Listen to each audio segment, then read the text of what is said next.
So I know I've mentioned this before, but I continue to be struck by how strange time feels during COVID. And I know I'm not the only person this past week who's been confused about what day it is. I can hardly believe that Christmas is next week. Time is just doing some strange things. And so I've been reading this story, the familiar story of the Annunciation, with this kind of thinking about time. And I'm also really aware of how time plays into this because we're coming at it not fresh and brand new for the Advent season, but we're coming at this Annunciation story this year in the middle of our narrative lectionary series. So we've been reading all of these texts from the First Testament, and as we're now transitioning, and the rest of our focus readings will be in the Second Testament or the New Testament, but we're bringing the history and the Hebrew sacred scriptures with us into these readings. And so we see Mary in this moment, this strange time of the Annunciation, and it's an intense moment in her life. She's carrying with her the history of her people. This text is full of references to things that hopefully sound familiar to you now that we've been through part of the narrative lectionary already. So the passage begins with "in the 6th month."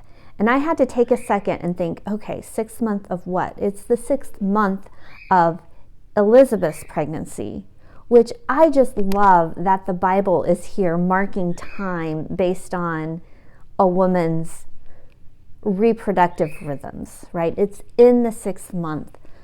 But this reminder of Elizabeth's pregnancy should take us all the way back to Sarah, and then to Rebecca, and to Rachel, and to Hannah, to this series of women that we have encountered in the First Testament who are barren and who miraculously become pregnant.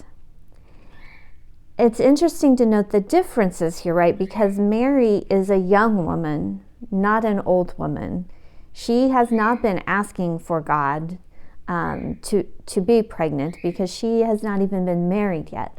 So there are distinct differences in these stories, and yet it's very clearly connecting. This text is very clearly connecting Mary in her intense moment of the Annunciation to the entire history of the Jewish people.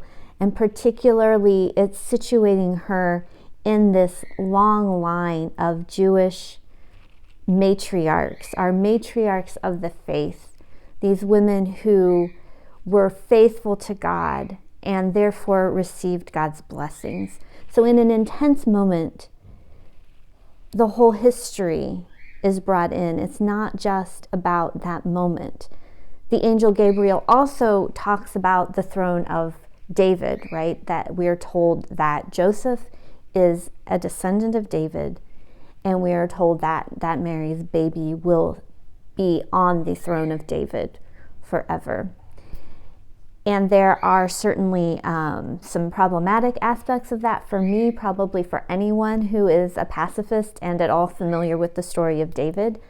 He was a warrior, a military commander. He had violence, sexual violence, and other sorts of violence in his own personal life that he perpetrated, that he turned a blind eye to. He's a problematic figure for us to connect here to Jesus. But still, it's part of the history of the people, and it's brought in. And this reference to the throne of David is a reminder to us of what the political and social situation of the Jewish people is in Mary's time. That's the contrast here, right? Because King David harkens back to the time when Israel was its own political and economic entity. It was independent. They had power. They had a relative peace under David. Following David, the nation split, and then they were taken into exile. So David represents this somewhat idyllic time in the history of Israel. And it brings to mind the moment of the Annunciation, which is during what we now call the Pax Romana, the Roman peace, which we know from our perspective was a peace of a certain sort, but a peace that was on the backs of the people who were oppressed by the Roman Empire, a peace that was at the expense of disempowered people, that was maintained by brutality and violence and fear, not the kind of peace that we would truly want. But all of this past of the throne of David is brought into this present moment of the Annunciation. And then Mary does this amazing thing where the angel is announcing Jesus as sitting on the throne of David. And Mary runs to her, she runs to Elizabeth, right? That's the first thing she does, is go to her cousin for that camaraderie. But then the song that Mary sings, it turns this whole idea of the throne of David on its head, right?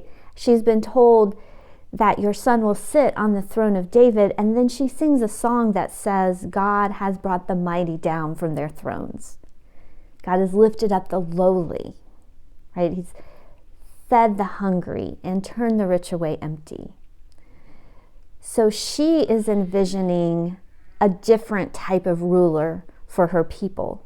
She is not envisioning someone on the throne of David who maintains the oppressive practices of David and the violence of empire, but she's imagining someone on the throne, someone guiding her people who will lift up the lowly, who will bring justice, who will include all people, who will have peace, not just for the people at the top, the people in charge, but who will create a true peace for everybody. I love this glimpse we have into this intense moment for Mary that pulls in all of the past and projects us out into God's future. So there's a timelessness even as it is situated in a very particular time. And as I said before, I think we are in an intense moment in our history, right? And there's a lot of history. I don't know about you, as I'm in this holiday season, there's a lot of history drug in, a lot of memories of things that we did before that we can't do this year. Always, COVID or not, there is a spiritual presence and memory of people who have been with us in the past, who are not with us this year. That is all present with us. And it is a time projecting us into the future, right? We are looking forward to a change in our national administration. We are looking forward to the vaccines being given to enough people that it is safe and healthy to gather in groups again, to come back to our church building so you don't have to see me preaching in my living room. We can be in person, we can sing together. There's a lot of hope about what the future holds, even as we're in this intense moment now and reflecting back on Christmases, holidays, things that have been in the past. I think that the Annunciation story and the visitation, the Magnificat, this text that we have heard today can be a guide, a good guide for us in terms of how to handle these intense moments. I mean, for Mary, this had to have been overwhelming. It was unexpected, out of nowhere. Come to think of it, Mary's pregnancy lasted 9 months, and we're about at that mark with our COVID, right? It's an intense moment that kind of drags out. And so I've been thinking about, how did Mary handle her intense moment? I think remembering the past and looking towards God's future are so important.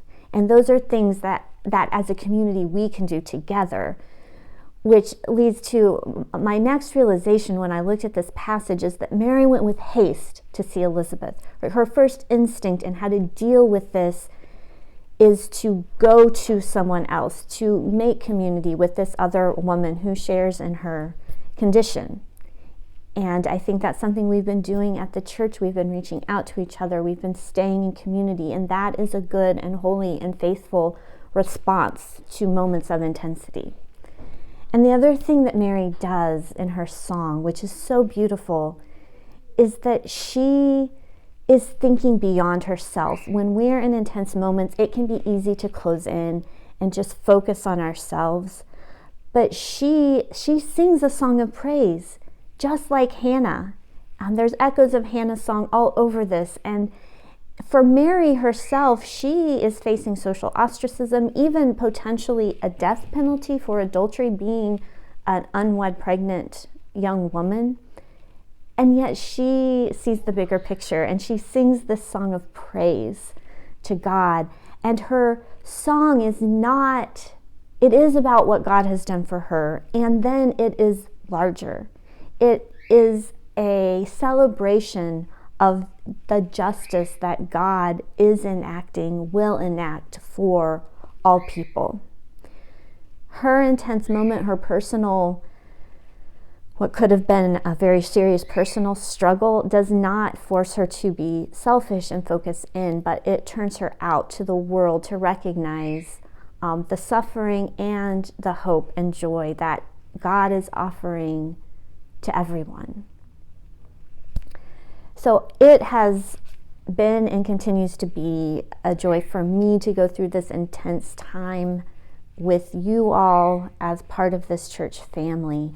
And the stories and spirit of Advent are really carrying me through